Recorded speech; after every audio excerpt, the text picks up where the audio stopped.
नमस्कार, मैं तृप्ति कुजूर एक बार फिर से आप सभी का स्वागत करती हूँ हमारी हिस्ट्री की ऑनलाइन क्लासेस में। उम्मीद करती हूँ कि हमारा ये प्रयास आप लोगों को अच्छा लग रहा होगा।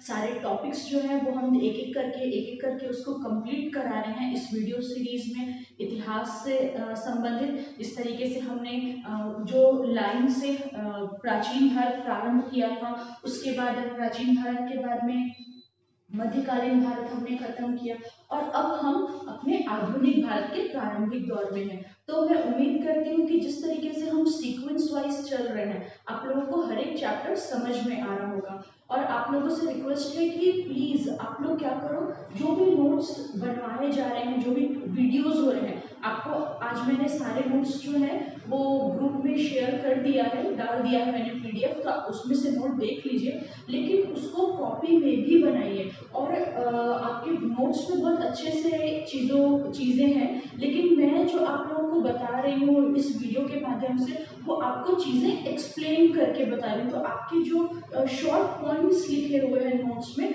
वो आपको क्या हो जाएगा, डिस्क्राइब हो जाएगा। तो स्पेशली वो बच्चे जो पहली बार इस टाइप की कोचिंग में आए हैं, पहली बार इतिहास को इस दृष्टिकोण से पढ़ रहे हैं, तो आप लोगों से रिक्वेस्ट है कि आप लोग जैसा मैं पढ़ाई हूँ, जितना डिस्क्राइब करके मैं पढ़ा रही हूँ, उसी हिसाब से अपनी पढ़ाई को कीजिए। क्योंकि अगर आप नोट्स के सहारे रहे कि भाई नोट्स तो है, हमको कुछ और करने की जरूरत नहीं है, अगर आप लोग इस तरीके से सोचे तो क्या होगा कि आपको अभी तो ठीक है, लेकिन जब आपका हिस्ट्री कंप्लीट हो जाएगा, क्योंकि बार बार तो ये चलता नहीं रहेगा, है ना भाई। तो जब आपका हिस्ट्री कंप्लीट हो जाएगा, आप दूसरे सब्जेक्ट पढ़ना चालू करोगे और उसके बाद जब आप एग्जाम के लिए तैयारी करोगे और रिविजन करने बैठोगे तो आपको कुछ समझ में नहीं आएगा, क्योंकि वो शॉर्ट पॉइंट्स है। इसीलिए नोट्स बनाना जरूरी है। आप दो तरीके अपना सकते हैं। अभी तो हार्ड कॉपी आप लोगों के पास में नहीं है, सॉफ्ट कॉपी है, तो सब लोग आप लोग कॉपी ले लीजिए, एक सिरे से नोट्स बनाना शुरू कीजिए, ठीक है। क्योंकि जो मैं आप लोगों को पढ़ा रही हूँ इस वीडियो के माध्यम से, तो मैंने कोशिश की है कि उसको मैं अच्छे से आप लोगों को डिस्क्राइब कर सकूं कि क्या घटनाएं हुई, किन किन चीजों को किस मतलब एक सीक्वेंस वाइज मैंने उसे तैयार करने की कोशिश की है। तो प्लीज आप लोग जितने भी वीडियो है, स्पेशली आपका फोकस आधुनिक भारत में होना चाहिए, तो आधुनिक भारत के जितने भी वीडियोस हैं उन सबको नोट्स जो आप बना रहे हैं अपनी बुक्स आपको जो नोट्स अवेलेबल है पीडीएफ उससे, और इस वीडियो मैं बनाती हूँ आप लोगों के लिए, इस वीडियो के माध्यम से उसको कंप्लीट करने की कोशिश कीजिए, ठीक है। दूसरी चीज ये कि काफी दिनों से वीडियोस नहीं डल रहे थे, परसों से डलने शुरू हुए हैं, है ना भाई। तो आप लोगों को इतना समय सिर्फ इसीलिए ही दिया गया था ताकि आप लोग ज्यादा से ज्यादा समय जो है वो अपने रिवीजन में प्राचीन भारत और मध्यकालीन भारत को रिवीजन कर सको, क्योंकि सर ने जैसे बताया है टेस्ट जल्दी ही होने वाला है। साथ ही साथ मैं कोशिश करूंगी कि आधुनिक भारत के जितना भी टॉपिक हमने अभी तक कर लिया है और फ्राइडे तक हम जितना टॉपिक करेंगे, सैटरडे को मैं आप लोगों को एक एक क्वेश्चन आंसर का एक सीरीज बना के दूंगी। पहले तो सोची थी कि हर चैप्टर की बात करूंगी, लेकिन अब हम वीकली उसको करेंगे। एक हफ्ते में जितने भी टॉपिक्स हमने कंप्लीट कर लिए हैं, ठीक है, जितने भी टॉपिक्स हमने कंप्लीट किए हैं सीजी, विशेषकर सीजीपीएससी और सीजी व्यापम में, इसके अलावा भी क्वेश्चन देखेंगे। लेकिन बीते 2012 से जब से सीजीपीएससी रेगुलर तरीके से शुरू हुआ है, तो 2012 और पुराने भी कुछ क्वेश्चन ले लेंगे अपन, लेकिन मुख्य फोकस जो हमारा रहेगा वो कब से कब तक का रहेगा, उस क्वेश्चन सीरीज में 2000, ठीक है, 2012 से 2019 के बीच में, है ना भाई। आधुनिक भारत जो जो टॉपिक हमने किया है उन टॉपिक में सीजीपीएससी और सीजी व्यापम, ठीक है, सीजीपीएससी और सीजी व्यापम में जितने भी क्वेश्चन आए हैं उनको हम सॉल्व करने की कोशिश करेंगे। और इस तरीके से मतलब किस तरीके से सॉल्व करेंगे, आप छोटे बच्चे तो है नहीं कि मैं आपको एक एक करवाऊं, हम क्वेश्चन पढ़ेंगे, क्या आंसर लिया है उसको देखेंगे और साथ में उस टॉपिक से रिलेटेड चर्चा कर लेंगे। इससे दो फायदे होंगे।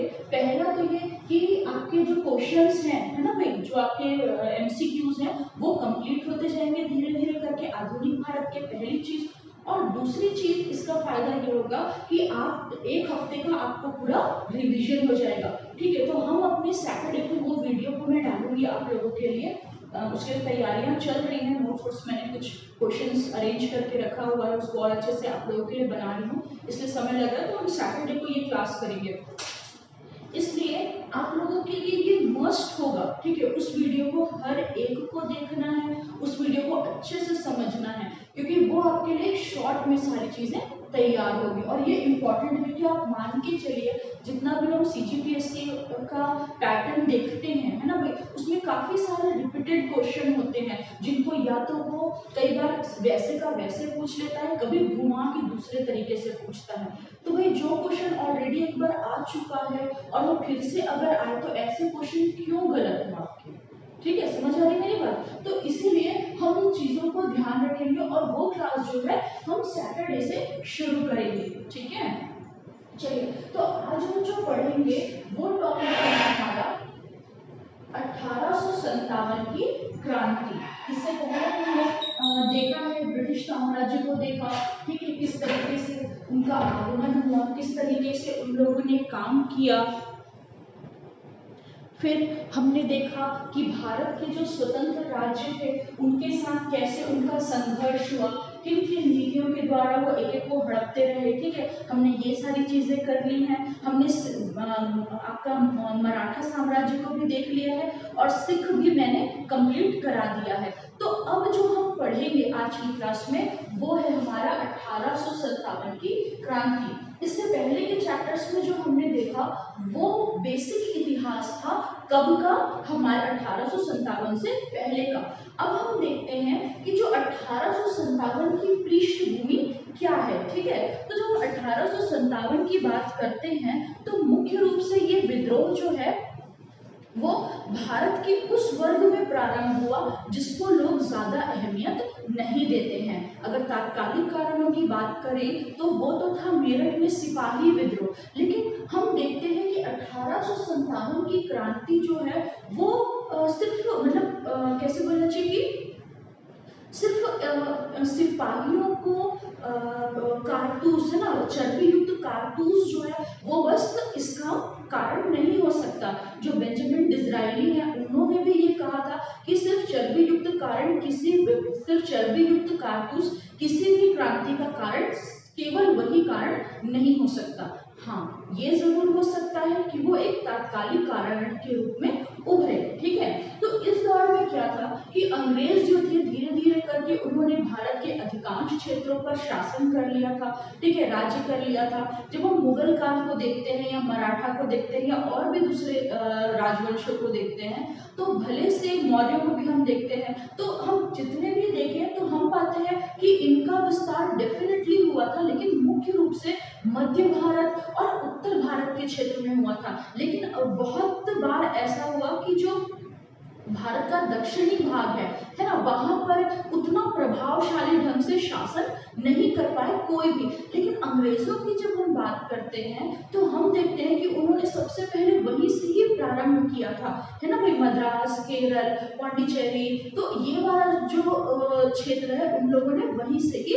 प्रारंभ किया था। तो अंग्रेजों का जो विस्तार हो रहा था ना सिर्फ उत्तर में था, ना सिर्फ पूर्व में था, ना सिर्फ पश्चिम में था, बल्कि हम देखते हैं गुजरात, सूरत में भी उन्होंने अपना प्रारंभिक वहां से किया था। मद्रास में भी उन्होंने अपने लिए एक फैक्ट्री बना ली थी। हम देखते हैं कि बंगाल को भी उन्होंने अलीवर्दी खां से जीत लिया था। ठीक है, तो इस तरीके से इनका विस्तार भारत के चारों कोनों में होता जा रहा था। कल के वीडियो में हमने देखा था कि तिब्बत का जो क्षेत्र है, अफगान का जो क्षेत्र है, क्योंकि उस समय तो भारत पाकिस्तान एक ही क्षेत्र हुआ करता था, तो अफगान लेकिन अलग था, तो जो अफगानिस्तान का क्षेत्र है, तुर्की का क्षेत्र है, ठीक है, और आपका नेपाल वाला, तिब्बत वाला क्षेत्र है, ये सभी क्षेत्र को ब्रिटिश अधिकारी या ब्रिटिश लोग क्या करते हैं, अंग्रेज क्या करते हैं, धीरे धीरे करके अपनी कभी कूटनीति के द्वारा, कभी अपनी सहायक संधि के षड्यंत्र के द्वारा, कभी डलहौजी की जो हड़प नीति थी उसके कारण से, कभी ना कभी कैसे ना कैसे करके इन सभी बड़े राज्यों को, इन सभी राज्यों को, शक्तिशाली राज्यों को अपने साम्राज्य का हिस्सा बना लिए थे। अब हम देखते हैं कि जब साम्राज्य का हिस्सा तो बन गया, लेकिन इनका जो उद्देश्य था अभी भी वो क्या था? इनका उद्देश्य अभी भी धन कमाना था। क्या था? ये उनका मुख्य उद्देश्य था। धन किसके द्वारा कमाना था? व्यापार द्वारा कमाना था। और इस व्यापार धन को कमाने के लिए, अपने व्यापार को बढ़ाने के लिए उन्होंने जो भी अच्छा लगा वो किया। जैसे कि हम देखते हैं बंगाल और अवध में वैध शासन को इन्होंने लागू किया, राजस्व वसूली को इन्होंने किया, फिर कई जगह पे अपने आप को खुद ही कर मुक्त व्यापार करने की परमिशन दी। तो हम देखते हैं कि इस रीति से ये जो था उनका जो धन को खींचने का या अपने आप को बढ़ाने का जो कारण था, उससे ये होता है कि एक समय पर संपूर्ण भारत की जो स्थिति रहती है वो ऐसी हो जाती है कि अंग्रेज जो हैं वो भारत से धन तो ले रहे हैं लेकिन बदले में उसको कुछ नहीं दे रहे हैं। जिस तरीके से हमने प्रारंभ में ही पढ़ा था कि जो वास्को डी गामा थे भारत आए, यहाँ से मसाले, कपड़े और बहुत सारी चीजें लेके वापस गए और सब चीज उन्होंने वहां पर बेचा और उसके बाद अपने सारे एक्सपेंस निकालने के बाद भी जो उनको फायदा हुआ वो 60 गुना था। ठीक है, वैसे ही अंग्रेज यहाँ पर आते हैं और अंग्रेज जब यहाँ से व्यापार करते हैं तो अंग्रेज एक बहुत बड़ा धन का जो राशि है, एक बहुत बड़ा धन जो है वो ब्रिटेन ले जाते हैं, लेकिन उसके एवज में भारत को कुछ नहीं मिलता। और जब एक लंबे समय से यही प्रक्रिया चलती जाती है तो हम देखते हैं कि जो आपका भारत जो है वो क्या होने लगता है? गरीब होने लगता है। ठीक है, इसी को दादा भाई नौरोजी ने ड्रेन वेल्थ थ्योरी भी कहा है, उसको भी हम थोड़ा सा देखेंगे। तो हम देखते हैं कि ये जो परिस्थितियां बन रही है, आर्थिक रूप से भारत कमजोर हो गया है। फिर हम देखते हैं कि सिर्फ यहाँ पर ही नहीं रुका है, लोग अंग्रेज जो है वो क्या कर रहे हैं? बार बार भारतीयों को परेशान कर रहे हैं। चाहे वो टैक्स लेने के लिए, हमने पढ़ा था ना कि दीवानी उनको मिल जाती है, 24 फरवरी की दीवानी मिलती है। फिर और भी वो लोग जीत लेते हैं, प्रत्यक्ष अप्रत्यक्ष रूप से शासन करते हैं। तो किसान जो है वो भी परेशान थे, सैनिक व्यवस्था ठीक नहीं थी, उससे भी परेशान थे। तो ये सारी चीजें मिलके 1857 से पहले, है ना भाई, एक तरीके का माहौल प्रिपेयर करते हैं जो अंग्रेजों के लिए अच्छा नहीं है। अगर हम किसी भी क्रांति की बात करें तो वो एक दिन में नहीं होती, उसके लिए बैकग्राउंड में आपको एक लंबा समय और बहुत सारे छोटे बड़े कारण चाहिए होते हैं, जिसकी वजह से वो युद्ध या वो साम्राज्य वो युद्ध या फिर वो क्रांति उठती है। तो ये कुछ प्रमुख क्रांति थी। ठीक है, तो इस क्रांति में जाने से पहले हम सबसे पहले कुछ बिंदुओं के आधार पर इस पूरे चैप्टर को क्या करेंगे? समझ लेंगे। तो सबसे पहले जिस तरीके से हमने बात किया, अगर हम इसके स्वरूप की बात करें, है ना भाई, हमने पहले ही टॉपिक लिया है इसका स्वरूप, तो इसका स्वरूप क्या रहा? तो अगर हम इसके स्वरूप की बात करें तो भारतीय और ब्रिटिश जो विद्वान थे या लेखक थे उनमें हमको मतभेद मिलता है। ठीक है, तो अगर हम सीधे तौर पे कहें तो ये जो 1857 की क्रांति है उसे मुख्य रूप से दो भागों में बांट दिया गया है। ज्यादातर जो ब्रिटिश लोग हैं, है ना, ज्यादातर जो ब्रिटिश लेखक हैं, ब्रिटिश इतिहासकार हैं, उन्होंने इस क्रांति को क्रांति माना ही नहीं है, उन्होंने अपने अलग अलग व्यू दिए हैं। ठीक है, लेकिन अगर हम भारतीयों के पर्सपेक्टिव में आए तो हम देखते हैं कि बहुत सारे भारतीय जो राइटर हैं, भारतीय इतिहासकार हैं, उन्होंने क्या कहा है? किसी ने इसको सिपाही विद्रोह कहा, किसी ने इसको राष्ट्रीय विद्रोह कहा, किसी ने इसको सुनियोजित विद्रोह कहा। तो इस तरीके से हमको अलग अलग चीजें हमको पता चलती है। ठीक है, चलिए आगे बढ़ते हैं। तो हम उन्हीं को देख लेंगे। आपको ये नोट्स जो मैंने ये छोटा सा एक चार्ट जो बनाया है, ये आपको बहुत अच्छे से याद रखना है। रीजन इसके पीछे में ये है क्योंकि कई बार ये जो टॉपिक्स आपको दिया हुआ है, आपके सामने जो चार्ट बना है, ये डायरेक्ट पूछता है, आपसे पूछ सकता है कि 1857 को हिंदू मुस्लिम षड्यंत्र किसने कहा था? तो आपको वो पता होना चाहिए। इसको राष्ट्रीय विद्रोह किसने कहा, इसको सुनियोजित संघर्ष किसने कहा। तो इस तरीके से इससे डायरेक्ट पूछा जाता है। तो चलिए एक नजर हम इसको देख लेते हैं। सबसे पहले है कि जो रॉबर्ट है ना, ब्रिटिश जो थे रॉबर्ट और लॉरेंस, दो अलग अलग लोग हैं, रॉबर्ट और लॉरेंस, ये दोनों ही इसको क्या मानते हैं, सैनिक विद्रोह मानते हैं। क्यों सैनिक विद्रोह मानते हैं? क्योंकि जब हम तात्कालिक कारण को इसके आते हैं तो हम देखते हैं कि मेरठ के जो सैनिक थे उन्होंने चर्बी युक्त कारतूस के प्रयोग से मना कर दिया था, और जो इसकी शुरुआत हुई है, वास्तविक जो इसकी शुरुआत हुई है वो वहीं से ही प्रारंभ हुई है। यही कारण था कि रॉबर्ट और लॉरेंस ने इसे क्या कहा है, सैनिक विद्रोह कहा है। ठीक है, सिर्फ सैनिक विद्रोह ना, उन्होंने इस बात को मानने से ही इनकार कर दिया कि ये किसी प्रकार का राष्ट्रीय विद्रोह था। फिर हम आते हैं टी.आर. होम्स, ये भी इम्पोर्टेंट है ना, टी.आर. होम्स भी इम्पोर्टेंट है। क्यों इम्पोर्टेंट है? इन्होंने कहा कि भाई ये जो 1857 की क्रांति है वो क्या थी, सभ्यता और बर्बरता के बीच का संघर्ष था। इनके अनुसार, इनका इस शब्द में इनका कहने का मतलब ये था कि जो ब्रिटिश थे वो सभ्य थे और जो भारतीय थे वो बर्बर थे, या जंगली तरीके से हम कह सकते हैं वो थे। तो जब ब्रिटिश लोगों ने भारतीय लोगों को सभ्य बनाने की कोशिश की तो भारतीयों ने उसका विरोध किया, और वही था 1857 का विद्रोह या 1857 की क्रांति। ठीक है, तो इसको आप याद रखिएगा। मतलब उन्होंने ब्रिटिश लोगों को सभ्य कहा और हम लोगों को क्या कहा, बर्बर कहा, और उसने क्या कहा, सभ्यता और बर्बरता के मध्य का संघर्ष था, ऐसा उसने कहा। ठीक है, फिर हम एक दूसरे अधिकारी के बारे में आते हैं, दूसरे में आते हैं जेम्स और डब्ल्यू टेलर। आपको डब्ल्यू टेलर जो है याद रखना है ज्यादातर। तो जेम्स और जो डब्ल्यू टेलर है उन्होंने ये कहा कि ये जो था वो हिंदू मुस्लिम षड्यंत्र था। क्या था?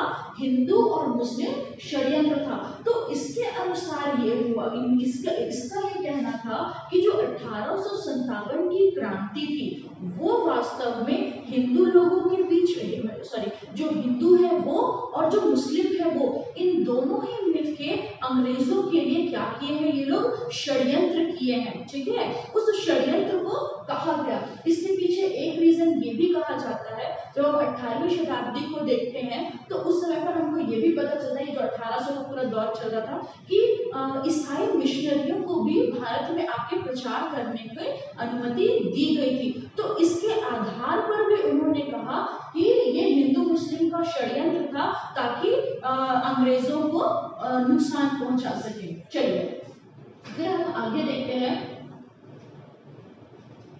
एल.आर. रीज। ठीक है, कौन? एल.आर. रीज।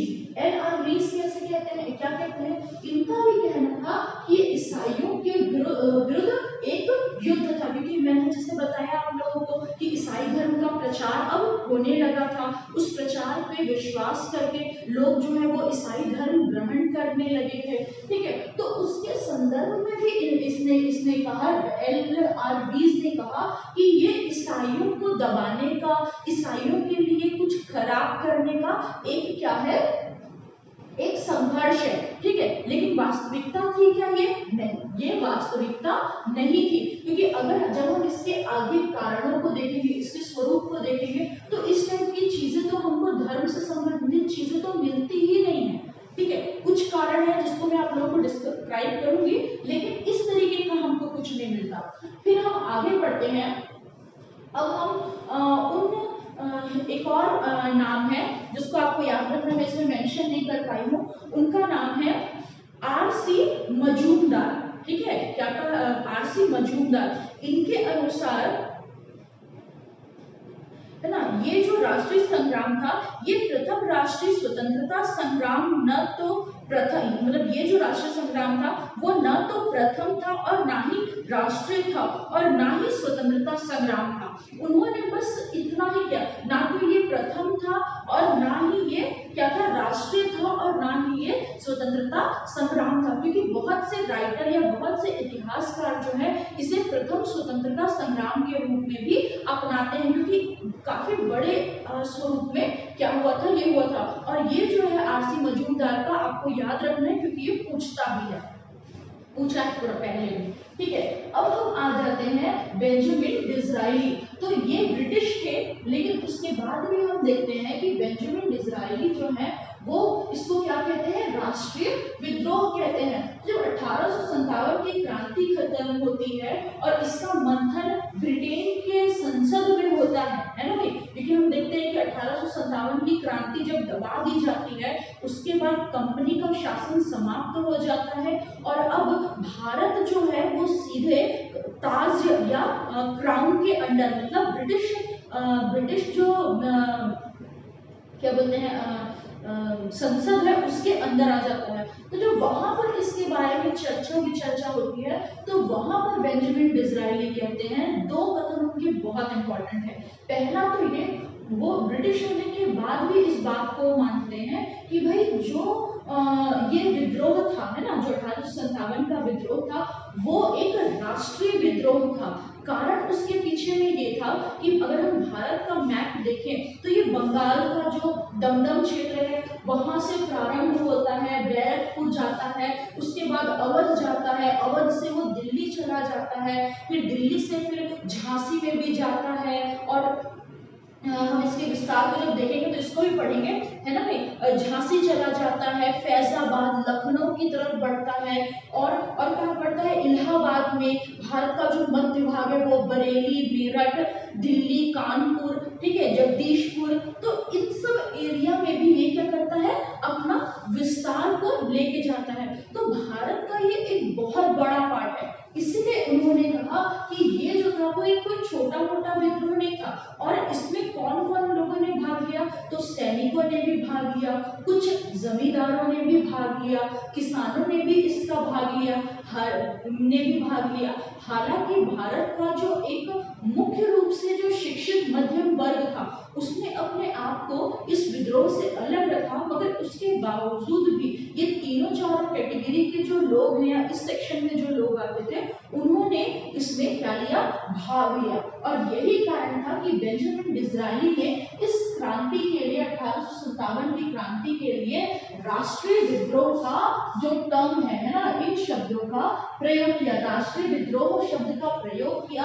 और साथ ही उन्होंने ये भी कहा कि सिर्फ, है ना भाई, क्या कहा कि सिर्फ चर्बी युक्त जो कारतूस है वो किसी भी क्रांति को प्रारंभ नहीं कर सकते या किसी भी क्रांति के प्रारंभ होने का कारण नहीं हो सकते। फिर हम आते हैं कि जो भारतीय थे वी.डी. सावरकर, ठीक है, तो वी.डी. सावरकर के अनुसार उन्होंने इसे सुनियोजित संघर्ष कहा, ठीक है। क्यों सुनियोजित संघर्ष कहा उसको हम यहाँ पर पढ़ेंगे कि ऐसा नहीं कि भाई एक दिन सुबह हुआ, मुंह उठाए और चलो हम लड़ने जाते हैं, ऐसा नहीं हुआ था। बकायदे इस क्रांति को प्रारंभ करने का दिन निर्धारित किया गया था, बकायदे इसका नेतृत्व करता जो है उसको बनाया गया था। जिन जिन क्षेत्रों में ये विस्तार हुआ तो उन क्षेत्रों में एक मोटो था, एक लक्ष्य था कि इस लक्ष्य की वजह से करना है। तो ऐसा नहीं कि अपने अपना तरीके से सब चल रहा है, बाकायदे सुनियोजित ढंग से इस क्रांति की शुरुआत की गई थी। यही कारण था कि वी.डी. सावरकर ने इसे सुनियोजित संघर्ष कहा था। इसको भी आप लोग याद रखेंगे। समझ आई मेरी बात? चलिए आगे बढ़ते हैं, ठीक है। फिर हम देखते हैं इसके प्रमुख पदाधिकारी। तो ये मैंने इसको लास्ट में भी लिख सकते हैं, लेकिन मैंने शुरू में ही इसलिए लिख दिया है क्योंकि ये इंपॉर्टेंट है ना भाई। ये आपको कभी ऐसे रैंडम क्वेश्चन पूछ देता है, ओके, रैंडम क्वेश्चन पूछ देता है, डायरेक्ट तो संबंध नहीं है, लेकिन उस समय पर कौन कौन पदाधिकारी थे, कई बार सीजीपीएससी के एग्जाम में, व्याकरण के एग्जाम में भी ये पूछा हुआ है, तो इसलिए आप लोग इसको ध्यान रखेंगे। तो अगर हम उस समय के प्रमुख अधिकारियों की बात करें तो 1857 की क्रांति के समय, ठीक है, जो ब्रिटेन के प्रधानमंत्री थे वो कौन थे, पाल्मस्टन, ठीक है, कौन थे, पाल्मस्टन, वहां के ब्रिटेन के प्रधानमंत्री थे। फिर हम देखते हैं क्या बोलते हैं, ब्रिटेन के प्रधानमंत्री थे। गवर्नर जनरल कौन थे?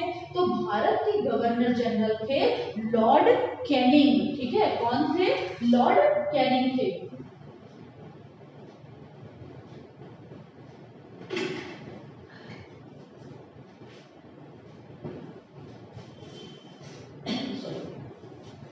ठीक है, कौन थे? लॉर्ड कैनिंग थे। उस समय पर भारत में उस समय भी मुगल बादशाह थे। ठीक है, और मुगल बादशाह कौन थे? बहादुर शाह द्वितीय, जिन्हें बहादुर शाह जफर के नाम से भी जाना जाता है। फिर नेक्स्ट हम आते हैं कि इन विद्रोहों को दबाने के लिए सेनापति किसको नियुक्त किया गया? तो ठीक है, क्या होता है कि जब ये विद्रोह प्रारंभ होता है तो मुख्य रूप से इस विद्रोह को दबाने के लिए ब्रिटेन यानी कि अंग्रेजों के द्वारा एक सेनापति को निर्धारित किया जाता है, जिनका नाम है कैंपबेल। ठीक है, इसको आप लोग याद रखिएगा।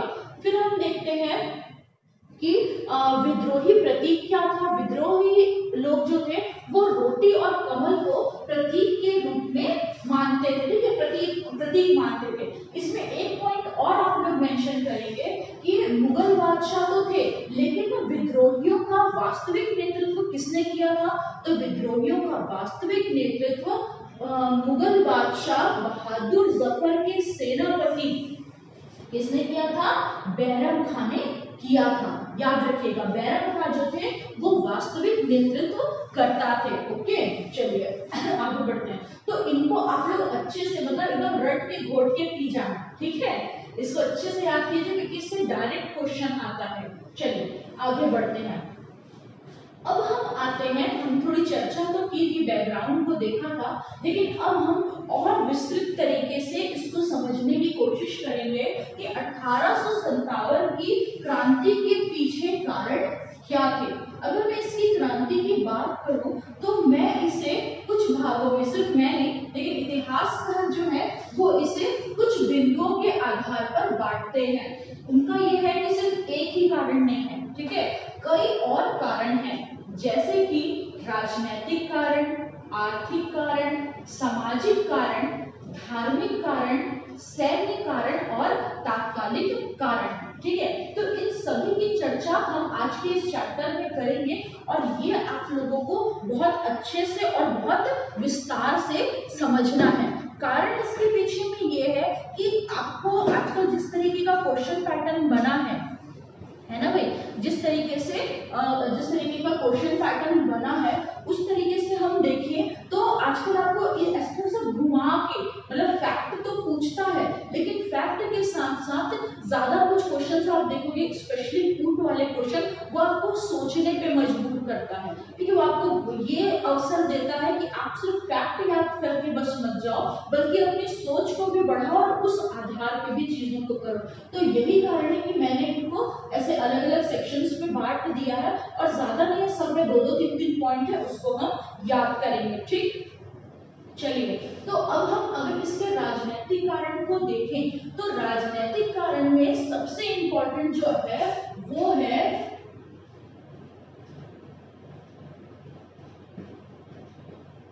डलहौजी की हड़प नीति।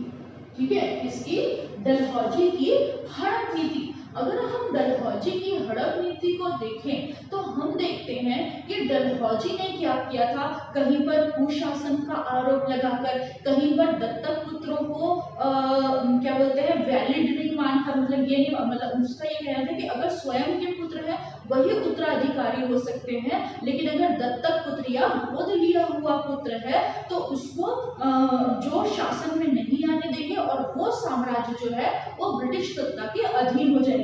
तो इस तरीके की जो हड़प नीति है उसने क्या किया था, उस समय पर भारत के एक बहुत सारे राजवंशों को क्या कर दिया था, परेशान कर दिया था। क्योंकि इससे पहले तक का हम देखते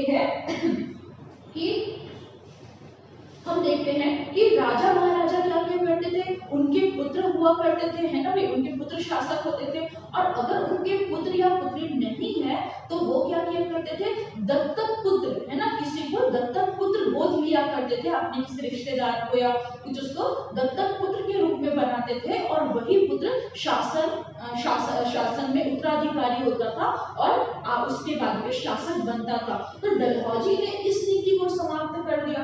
दूसरा, कुशासन, चाहे आप अवध की बात करो, चाहे आप मराठा की बात करो, हमने कल के वीडियो में जो उसमें पढ़ा था, सिखों में पढ़ा था कि जो दिलीप सिंह है ना, रणजीत सिंह का पुत्र दिलीप सिंह, उसको भी, है ना, कुशासन का आरोप लगाकर, ये आरोप लगाकर कि ये लोग प्रशासन अच्छे से नहीं चला सक रहे हैं, क्या किया उसने, वो हटा दिया और हड़प नीति से उनके साम्राज्य को अपने शासन में ले लिया।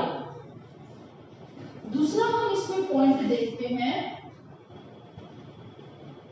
जो अवध क्षेत्र है ना भाई, अवध एक बहुत इंपॉर्टेंट क्षेत्र रहा है। तो जो अवध क्षेत्र है उसको ब्रिटिश साम्राज्य में शामिल कर लिया गया। हमने इसका इतिहास ऑलरेडी देख लिया है, भारत और अवध वाले, अंग्रेज और अवध वाले क्षेत्र में। तो अवध इस क्यों इंपॉर्टेंट है, तो देखिए अवध वाला इसलिए इंपॉर्टेंट है कि अवध जो है वो बहुत इंपॉर्टेंट क्षेत्र हुआ करता था भारत का, ठीक है। उसके बाद हम देखते हैं कि जब इन लोगों ने अवध को उसमें शामिल कर लिया, है ना भाई, अवध में उसको शामिल, ब्रिटिश साम्राज्य में शामिल कर लिया, तो यहाँ के बहुत सारे सैनिक भी उसका भाग हो गए। तो इसीलिए अवध का जो कारण है, अवध को ब्रिटिश साम्राज्य में शामिल कर लिया, तो बहुत सारे लोगों में भी क्या होने लगी, असंतुष्टता उत्पन्न होने लगी, क्योंकि पहले द्वैत शासन से गुजरा, कर मुक्त से गुजरा, हमने पढ़ा ना इलाहाबाद की संधि में द्वैत शासन पढ़ा देखा, फिर हमने देखा कि आपका कर मुक्त व्यापार से गुजरा, और फाइनली इस पूरे साम्राज्य को किसमें शामिल कर लिया गया, ब्रिटिश साम्राज्य में शामिल कर लिया। तो इस वजह से भी लोग क्या थे, परेशान हुए। तीसरी चीज हम देखते हैं कि जो लॉर्ड वेलेजली की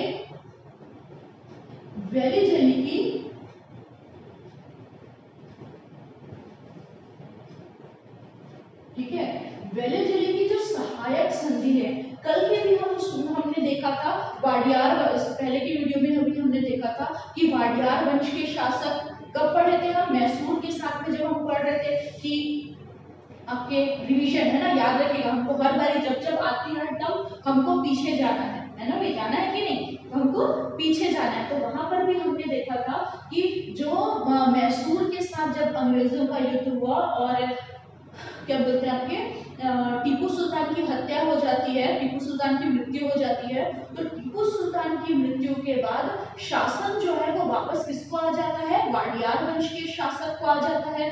2 वर्षीय राजा कृष्णराज को क्या बना दिया जाता है, शासक बना दिया जाता है, और बाद में कुशासन का आरोप लगाकर उनको सहायक संधि के लिए मजबूर किया जाता है, ठीक है। तो वेलेजली की जो सहायक संधि थी, इसने भी राजनीतिक रूप से राजाओं को परेशान किया था, ठीक है, इसने भी राजनीतिक रूप से राजाओं को असंतुष्ट किया था। दूसरी चीज हम देखते हैं, अंग्रेजों का हस्तक्षेप।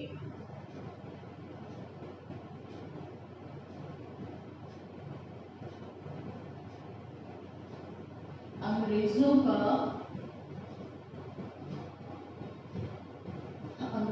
का हस्तक्षेप। अगर अंग्रेजों के हस्तक्षेप के बारे में हम बात करें तो एक बहुत इंपॉर्टेंट चीज जो हमको देखने के लिए मिलती है कि हालांकि ये विदेशी थे, लेकिन भारत में इस तरीके से इतने अंदर तक घुस गए थे कि इन्होंने अपने एक नीति के अनुसार क्या किया कि या तो उन साम्राज्यों को कब्जा कर लिया, और अगर नहीं तो एक कठपुतली की तरह उसी वंश के, जिस वंश का साम्राज्य चल रहा है, उसी वंश के राजा को राजा बना दिया गया, उसी वंश के व्यक्ति को राजा बना दिया गया। लेकिन उसके यहाँ पर एक अपना एक ब्रिटिश अधिकारी परमानेंटली नियुक्त किया गया, और उस अधिकारी के पास में एक तरीके से अगर हम देखें कि ब्रिटिश अधिकारियों सॉरी राजा खुद के, मतलब जो राजा था उससे भी ज्यादा अधिकार हुआ करते थे। जो वो ब्रिटिश अधिकारी है वो सारी जानकारी, सारी रिपोर्ट जो है वो किसको भेजा करता था, ब्रिटिश अधिकारियों को भेजा करता था। और बहुत से ऐसे फैसले हैं जिसको राजा या जो राज दरबार है वो भी क्या करता था, स्वयं से नहीं ले सकता था। वो जो ब्रिटिश अधिकारी है उससे ही बातचीत करता या वो सहमति देता तब वो ले सकता। तो इस तरीके से जो उनके राजनीतिक कार्यों में हस्तक्षेप था उससे भी बहुत सारे राज्य जो थे वो क्या थे, अंग्रेजों से रुष्ट थे। चलिए, तो ये कुछ प्रमुख क्या है ये कुछ प्रमुख आपके राजनीतिक कारण हैं। इसके बाद हम आते हैं आर्थिक कारणों में। तो आर्थिक कारणों में सबसे इंपॉर्टेंट है कर। तो अंग्रेजों ने क्या किया कि जो कर है उसमें वृद्धि कर दी। ठीक है, क्या किया इसने, करों में वृद्धि कर दी। और इस वृद्धि की वजह से भारत में की जो अर्थव्यवस्था है वो कमजोर होने लगी। किस तरीके से कमजोर होने लगी, भाई अब इनका ये हो गया कि हमको कर चाहिए। तो हमने इस बार चर्चा की थी, तिलकटिया पद्धति लगा दिया, तिलकटिया पद्धति लगा दिया। उसके बाद में हम देखते हैं कि इन्होंने अगर एक निश्चित कर दिया कि उनको इतना परसेंट जो है वो कर के रूप में चाहिए, चाहे सूखा पड़े, चाहे धान अच्छे से ना हो, कोई भी परिस्थिति हो, लेकिन ये किसानों से ये उम्मीद करते थे कि जितना निर्धारित किया गया है कम से कम उतना तो धन इनको क्या होना चाहिए, मिलना चाहिए। ठीक है, इसको कर के रूप में। तो ये सारी चीजें ही जो थी वो अगर किसान के पास में देखिए, किसान के पास अगर सिर्फ किसान की बात करते हैं तो अगर किसान का अधिकांश भाग जो है वो कर के रूप में चला जाएगा, तो क्योंकि किसान तो साल भर के लिए अनाज उगाता है। ठीक है, तो साल भर के लिए अगर अनाज उगाएगा और ज्यादातर भाग जो है वो अंग्रेजों के पास या कर के रूप में चला जाएगा, तो उसके पास स्वयं क्या बचेगा, एक साल के अंदर में वो कितना ही खाएगा और कितने को ही वापस खेत में लगाएगा। तो ये सारी ही चीजें जो थी, मतलब उनकी आर्थिक स्थिति खराब हुई, तो ये सारी ही चीजें जो थी वो भारत की आर्थिक स्थिति को खराब कर रही थी। ठीक है, फिर हम देखते हैं कि कर में वृद्धि कर दिया, इसकी वजह से जो हमारी अर्थव्यवस्था है, अर्थव्यवस्था कमजोर हो गई। ठीक है, तीसरी चीज हम देखते हैं, अंग्रेजों की व्यापारिक नीतियां। तो हमने ऑलरेडी इसके बारे में चर्चा कर ली है कि अंग्रेजों की जो व्यापारिक नीति थी, ठीक है, एक तरफ तो हम देखते हैं कि वो राजाओं से लंबे समय तक ये चीजें रही, तो एक तरफ तो हम देखते हैं कि वो राजाओं से कर मुक्त व्यापार पा रहे हैं। ठीक है, कि भाई आप यहाँ बंगाल में करो, अवध में करो, बिहार में करो, कहीं भी करो, कैसा व्यापार करो, कर। मतलब वो जितने का भी सामान बेच रहे हैं उनको राजा को कर देने की आवश्यकता है ही नहीं। ठीक है, एक तरफ तो वो यहाँ पर अपने धन को बचा रहे हैं, दूसरी तरफ हम देखते हैं कई जगह की उनको क्या मिल गई थी, दीवानी मिल गई थी। तो अब कर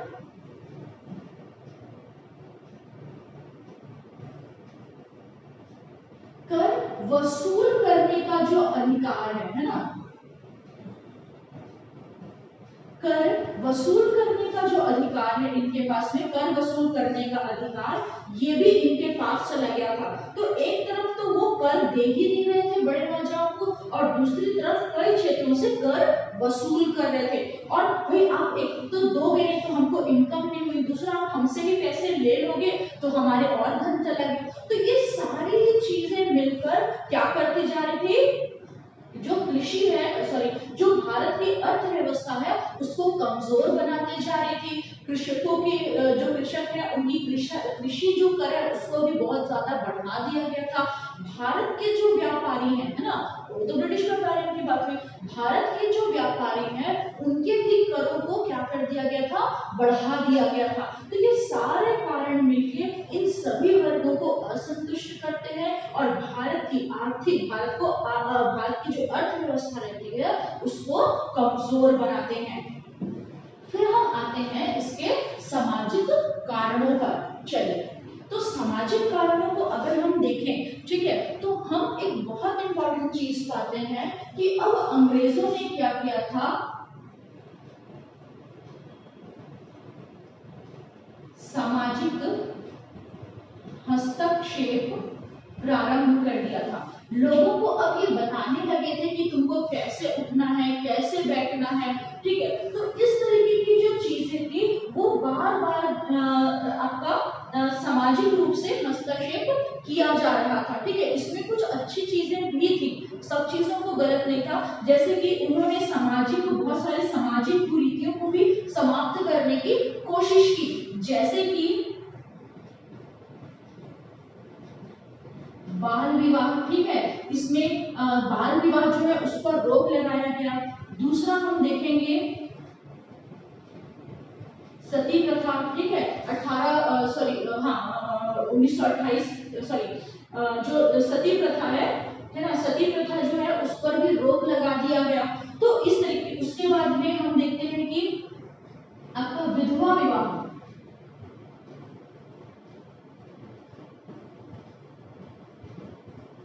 विधवा विवाह जो है उस पर जोर दिया गया। तो इस वजह से जो भारत में उस समय पर है ना भाई, ये जो सारी चीजें हैं ये अच्छी चीजें हैं, लेकिन उस समय पर जो रूढ़िवादी हिंदू वर्ग था, है ना भाई, कौन, जो रूढ़िवादी हिंदू वर्ग था, उनका ये मानना था कि इस वजह से अंग्रेज जो है अब हमारी सामाजिक व्यवस्थाओं में क्या कर रहे हैं, हस्तक्षेप कर रहे हैं। तो इस वजह से वो लोग भी नाराज थे। फिर हम अगर धार्मिक कारणों पे आते हैं तो इसमें बलि प्रथा, ठीक है, नर बलि, स्पेशली नर बलि प्रथा है उस पर रोक लगा दिया था। जो आपका भारतीय जो भारत का जो समाज है वो बहुत ज्यादा किससे इन्फ्लुएंस है, धर्म से इन्फ्लुएंस है। तो जो सती प्रथा है इस पर जब रोक लगा तो जो भारत के रूढ़िवादी लोग थे उन्होंने अपनी धार्मिक स्वतंत्रता पर क्या सोचा कि धार्मिक स्वतंत्रता पर भी ये ठीक चीज नहीं है, ये माना, ठीक है। विधवा विवाह तो हम देखते हैं कि विधवाओं के जीवन के लिए किस तरीके से कहा गया है कि उनको बिल्कुल, मतलब आप देखे होंगे बहुत सारे डॉक्यूमेंट्री, अगर नहीं देखे हो तो कभी देखना कि आपके किस तरीके से विधवाओं के साथ व्यवहार किया जाता था। कई बार उनका सर मुंडा दिया जाता था, उनके सिर्फ सफेद कपड़े ही धारण करने होते थे, कोई भी सुख की चीजों में, कोई भी अच्छी चीजों में उनको शामिल नहीं होने दिया जाता था। उनका चाहे अगर वो बाल विवाह के हुआ हो और 10 साल की बच्ची, 15 साल की बच्ची, ठीक है, 8 साल 7 साल की बच्ची, अगर उसका पति चाहे 50 साल 60 साल 40 साल का व्यक्ति क्यों ना हो, अगर उसकी मृत्यु हो जाए और वो 7 साल 8 साल की बच्ची भी अगर क्या बन जाए, विधवा बन जाए, तो भी उन परिस्थितियों में उससे यही अपेक्षा की जाती थी कि विधवा हो तो विधवा जैसे जीवन बिता, जबकि उसने तो अपने जीवन को समझा ही नहीं था। 7 साल की बच्ची कितना उम्र रहेगा, कितना समझ रहेगा। तो इस तरीके की चीजें जो थी वो भारत में सामाजिक और धार्मिक रूप में क्या की प्रवेश कर चुकी थी। और इन पर जब ब्रिटिश सरकार ने, जो कि सही चीजें थी ना, जब उन्होंने इन चीजों पर रोक लगाया, विधवा विवाह को प्रोत्साहित किया, तो ये अच्छी चीजें हैं। इन सब चीजों के लिए क्या किया गया कि जो है, जो रूढ़िवादी हिंदू वर्ग था उनको ये लगा कि ये तो हमारे धर्म पर प्रहार है, ये हमारी सामाजिक व्यवस्थाओं पर प्रहार है, और ये कारण था कि वो लोग अंग्रेजों से रुष्ट थे या उनसे गुस्सा थे, ठीक है, असंतुष्ट थे। फिर हम आते हैं इसके सैन्य कारण पर। तो सबसे पहला जो पॉइंट आता है वो है भेदभाव, ठीक है। तो हम देखते हैं कि जो ब्रिटिश अधिकारी थे या ब्रिटिश जो व्यवस्था थी, सैन्य व्यवस्था थी, उसमें भारतीय सैनिकों के साथ में और अंग्रेजी जो सेना थे, अंग्रेज जो सैनिक थे, उन दोनों के साथ में ही बहुत ज्यादा पार्शियलिटी या भेदभाव हुआ करता था। चाहे वो भेदभाव पदों को लेकर हो, ठीक है, भारतीयों को बहुत ऊंचे पदों पर नहीं जाने दिया जाता था, नहीं नियुक्त किया जाता था, भले से ही चाहे वो कितने भी योग्य हो, ठीक है, सिर्फ ब्रिटिश अधिकारियों को नियुक्त किया जाता था। दूसरा हम देखते हैं वेतन में भी भारतीयों की वेतन जो थी वो बहुत कम हुआ करती थी और जो ब्रिटिश अधिकारी हैं उनका वेतन बहुत अधिक हुआ करता था। फिर अगर हम सुख सुविधाओं की बात करें तो उसको भी हम देखते हैं कि भारतीय भारतीय जो सैनिक थे उनको अंग्रेज सैनिकों की अपेक्षा में कम सुविधाएं दी जाती थी। ठीक है, तो ये जो सारा भेदभाव था उससे जो सैनिक थे वो बहुत क्या थे, गुस्सा थे, है ना, या वो बहुत नाराज थे। दूसरी चीज हम देखते हैं कि इसकी व्यवस्था ऐसी थी कि प्रत्येक, है ना, प्रत्येक 5 भारतीय सैनिकों पर 5/1, है ना, तो प्रत्येक 5 भारतीय सैनिकों पर एक जो है वो ब्रिटिश सैनिक रखा जाता था। 5/1, ठीक है, समझ आया। 1/5 का हम रेशियो बना लेते हैं, 1/5, ठीक। तो प्रत्येक 5 भारतीय सैनिकों पर एक ब्रिटिश अधिकारी रखा जाता था। मतलब भारतीयों की संख्या ज्यादा तो थी मगर फिर भी एक जो उनके ऊपर है ना, उनको कौन कमांड करेगा, एक ब्रिटिश अधिकारी जो है वही, एक ब्रिटिश सिपाही जो है वही उनको कमांड करेगा। दूसरी चीज हम देखते हैं कि एक डाकघर अधिनियम लाया गया, ठीक है, इसी के समय पर एक डाकघर अधिनियम लाया गया,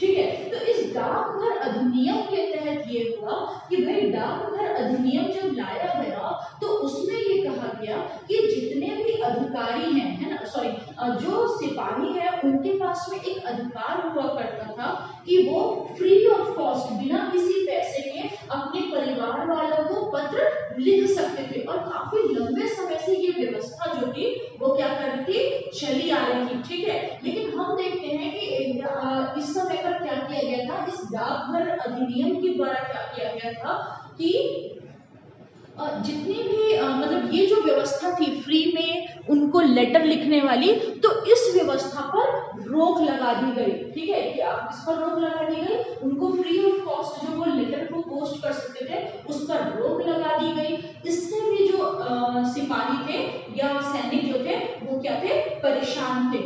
तीसरी चीज हम देखते हैं अवध। अब फिर अवध क्यों आया, अवध के सैनिक, ठीक है।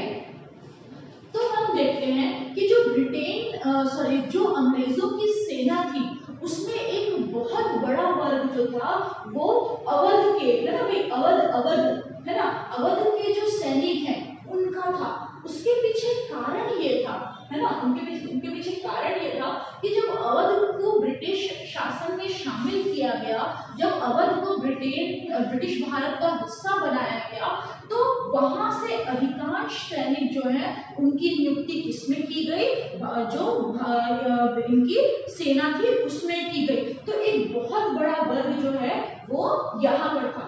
अब भाई आपकी और मेरी, हमारी ही बात, अगर हमारे परिजन कहीं और पर हैं, हमारे मम्मी पापा रिश्तेदार कहीं और रह रहे हैं, हम कहीं और रह रहे हैं, तो जिस कंपनी में हम काम कर रहे हैं अगर वही कंपनी हमारे माता पिता या हमारे परिवार के लोग हैं, अगर उनको तकलीफ पहुंचाएगी तो हम खुश रहेंगे क्या, नहीं रहेंगे। वही चीज था कि एक तरफ तो ब्रिटिश सरकार जो है वो अवध में कब्जा करके पूरी तरीके से उनका शोषण कर रही थी और दूसरी तरफ अवध के सैनिकों को उसमें नियुक्त किए थे। तो इस वजह से भी जो सैनिक है उनमें क्या था, असंतुष्टता थी और वो जो ब्रिटिश शासन है उससे क्या थे, परेशान थे। तो ये कुछ बैकग्राउंड को हम देखते हैं कि ये कुछ प्रमुख कारण रहे, राजनीतिक, आर्थिक, सामाजिक और धार्मिक और सैन्य कारण, जिसने एक साथ तो नहीं लेकिन धीरे धीरे करके किसको प्रज्वलित किया या किसको ये क्या बोलते हैं गर्म हवा दे रहे थे, 1857 की क्रांति को दे रहे थे। लेकिन कितना भी किसी चीज को आप मिट्टी तेल डालते हैं तो आग लग जाता है क्या, नहीं लगता ना, आपको माचिस जलाना ही पड़ता है। तो ये जितनी भी चीजें हैं वो धीरे धीरे करके लकड़ी में मिट्टी तेल डालने का काम कर रही थी। लेकिन जब तात्कालिक घटना हुई तो तात्कालिक घटना थी उसने माचिस का काम किया। और वो तात्कालिक घटना क्या थी इसमें हम उसी की चर्चा करेंगे। तो हम देखते हैं कि 1852 से 54-56 के बीच में हम देखते हैं कि क्या किया गया कि जो ब्रिटिश सेना थी उसमें जो राइफल यूज की जाती थी उसको हटाकर एक एनफील्ड राइफल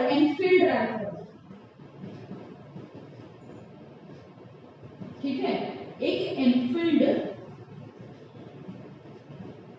राइफल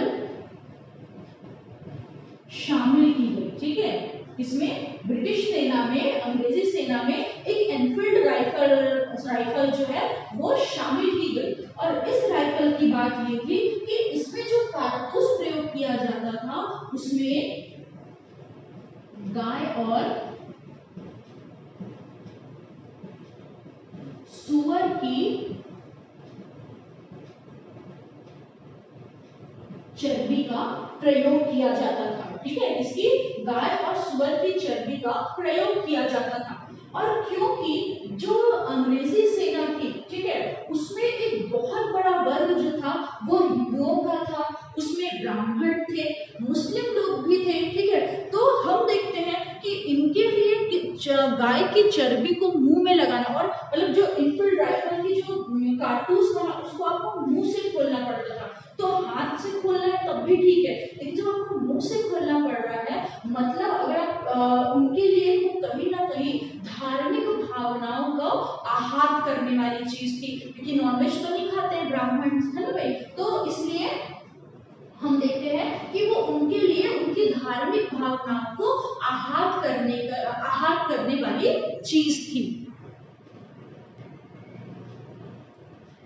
ठीक है, फिर इसका जो विरोध था, है ना भाई, ये गाय और सुअर की जो चर्बी यूज करते थे, इसका जो विरोध था ना सिर्फ हिंदू वर्ग के सैनिकों ने किया बल्कि मुस्लिम वर्ग के जो सैनिक है उन्होंने भी, मतलब हिंदू और मुस्लिम दोनों वर्ग के सैनिकों ने इस इनफील्ड राइफल की जो कारतूस था उसके प्रयोग का क्या किया, विरोध किया, क्योंकि वो उनके धार्मिक भावनाओं को आहत करती थी, तो उसका विरोध किया। ठीक है, तो ये उसका तात्कालिक कारण बना। और इसी विरोध के स्वरूप में हम देखते हैं कि ये जो विरोध है मतलब ये तात्कालिक कारण के रूप में आते हैं। फिर अगर हम इसके प्रारंभिक स्वरूप की बात करें तो हम देखते हैं कि ये जो विरोध है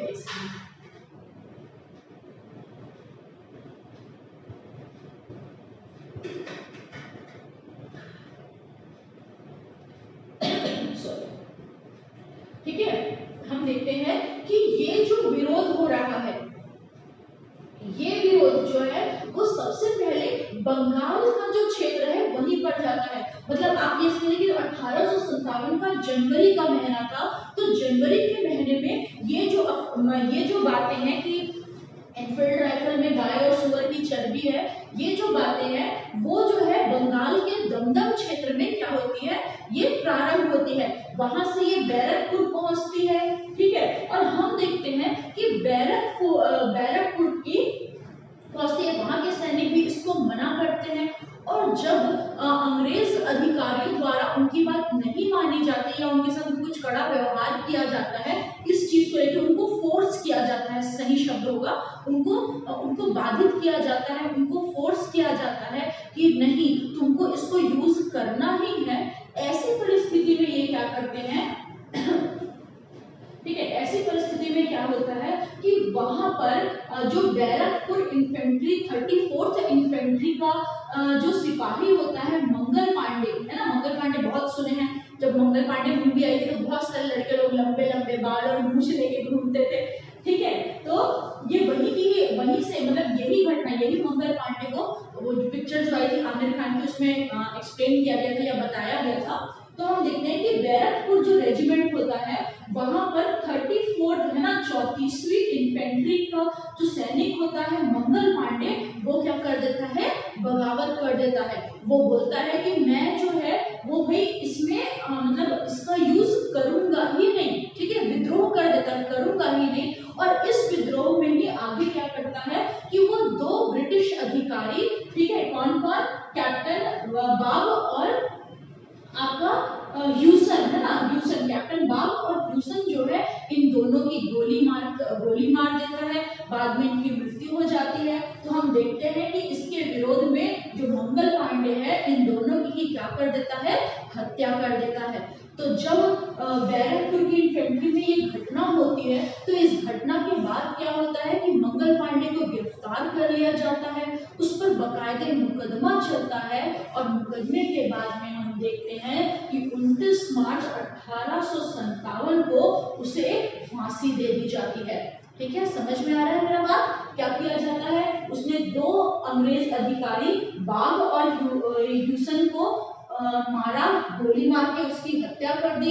इस अपराध में उसको पकड़ा जाता है, उस पर कार्रवाई की जाती है और 29 मार्च 1857 को उसको फांसी दे दी जाती है। ठीक है, और जब उसको फांसी दे दी जाती है तो ये जो खबर है आग की तरह क्या होती है, सब तरफ फैलती है। ठीक है, समझ आ रही है मेरी बात? क्या होता है, आग की तरह ये सब तरफ फैलती है और जिन रेजिमेंट में, जिन जगहों पर ये उतने अच्छे से अभी चल भी नहीं रहा होता है, मतलब जो बैरकपुर का रेजिमेंट है उनमें तो ये फैलता ही है, लेकिन उसके आसपास और आगे आगे करके इस तरीके से फैल जाता है कि जितने भी सैनिक होते हैं वो इसका कड़े रूप में इसका विरोध करते हैं। ठीक है, और हम देखते हैं कि उन लोग आपस में, सैनिकों में रोष होता है, ठीक, आगे क्या बोलते हैं, इसका विरोध करते हैं और विरोध करने के बाद में वो लोग ये डिसाइड करते हैं कि हम इसका विरोध करेंगे और पूरे ब्रिटिश जो साम्राज्य है या जो है उसके विरोध में जाएंगे और 31 मई 1857 को इस क्रांति को प्रारंभ करेंगे। समझ में आई यहाँ तक मेरी बात? एक बार फिर से देखते हैं, समझिएगा कि भाई आंदोलन हुआ, मंगल पांडे को फांसी दे दी गई, उससे सभी लोग परेशान हुए, मतलब गुस्सा हुए, रोष आया उनमें, ठीक है, असंतुष्टता आई, तो उस वजह से सब लोग रोषित हुए। मतलब होगा ना कि भाई आप में से क्या होगा कि हम में अगर, मतलब जो चीज का हम विरोध कर रहे हैं और उसी वजह से किसी हम में से किसी एक को क्या कर दिया जाएगा, फांसी दे दी जाएगी, तो कोई डाउट ही नहीं है कि जो बाकी जो सैनिक होंगे वो उससे गुस्सा होंगे, उनमें उन चीजों को लेकर रोष उत्पन्न होगा। तो वही रोष जो है वो उत्पन्न होता है और ये जो खबर है, मतलब मंगल पांडे का जो बलिदान वाला खबर है, उसने विरोध किया और फिर दो सैनिकों को मारा और अंग्रेजों को क्या किया, उसको फांसी दे दी गई। तो ये खबर जो है वो आग की तरह पूरे बंगाल और फिर अवध और बाकी सब एरिया में क्या हो जाता है, फैल जाता है। ठीक है, तो उसके बाद जो हम पढ़ेंगे उसको हम वास्तविक प्रसार के रूप में पढ़ेंगे। ठीक है, किसके रूप में पढ़ेंगे कि किस तरीके से ये जो आंदोलन है उसका क्या हुआ, प्रसार हुआ। चलिए आगे हम देखते हैं इसको। तो हमने जैसे कि बात की कि सब होते हैं और ये डिसाइड किया जाता है कि 31 मई 1857 को क्या किया जाएगा, जो क्रांति है उसको प्रारंभ किया जाएगा। ठीक है,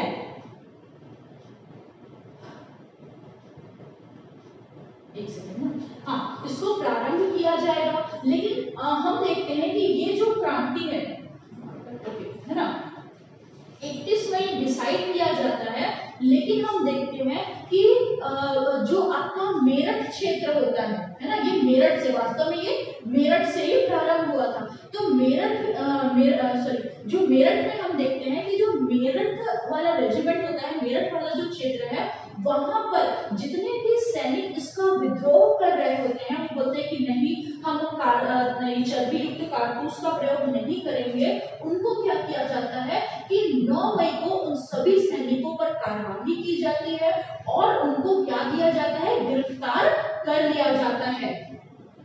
तो जब क्योंकि एक पूरा संगठन चलता रहता है ना कि भाई हमने डिसाइड किया कि सारे क्षेत्रों के जो लोग हैं वो 31 मई 1857 को क्या करेंगे, 1857 को क्रांति शुरू करेंगे, उसका विरोध हो रहा है। 9 मई को जो है सैनिक इसका विरोध करते हैं और 9 मई को उनको क्या कर लिया जाता है, कार्रवाई की जाती है और उनको गिरफ्तार कर लिया जाता है। और हम देखते हैं कि जब इनकी गिरफ्तारी होती है तो जो सैनिक है वो और ज्यादा उससे गुस्सा हो जाते हैं और गुस्सा होने के बाद 10 मई से खुली बगावत प्रारंभ कर देते हैं। ठीक है, मतलब जो आप इसको ध्यान रखिए कि जो आंदोलन जो है 31 मई से प्रारंभ होने वाला था, अब वो कितने दिन, 21 दिन पहले 10 मई से प्रारंभ हो गया। ठीक है, मतलब तैयारी 31 मई के लिए की जा रही थी, लेकिन प्रारंभ कब हो गया, 10 मई से वो प्रारंभ हो गया। इस डेट को याद रखिएगा क्योंकि आगे हम इसकी चर्चा करेंगे। चलिए ठीक है, ये बगावत प्रारंभ हो गई। इस बगावत के प्रारंभ होने के साथ हम देखते हैं कि जो शस्त्रागार था, बगावत खुली बगावत हुई और जो वहां का शस्त्रागार था, उनका जहाँ पे शस्त्र रखते हैं, है ना, जो बंदूक कारतूस रखते हैं, उन सबको लूट लिया गया। ठीक है, और जो सैनिकों का दल था वो दिल्ली की तरफ कूच किया क्योंकि मुगल बादशाह जो थे वो वहीं रहते थे। फिर जो सैनिकों का दल है दिल्ली की तरफ कूच करता है।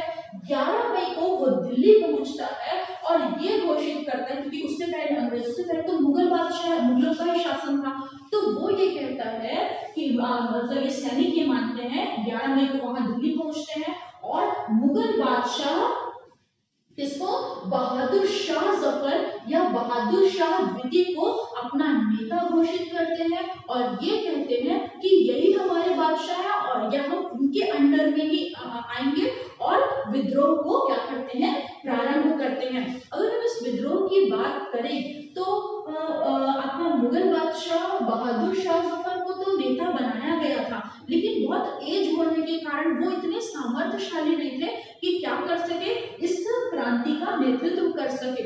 तो उनके स्थान पर उनका सेनापति जो बैरम खान है उसने क्या किया, इस क्रांति की नींव संभाली।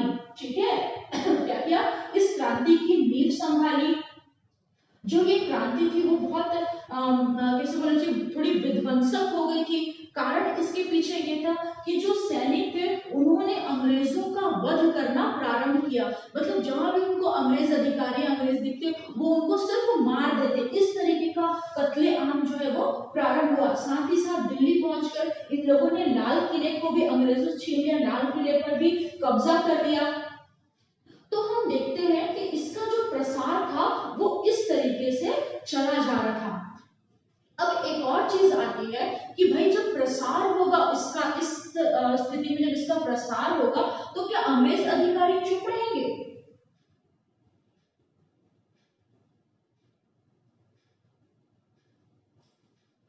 है ना भाई, वो भी चुप नहीं रहेंगे।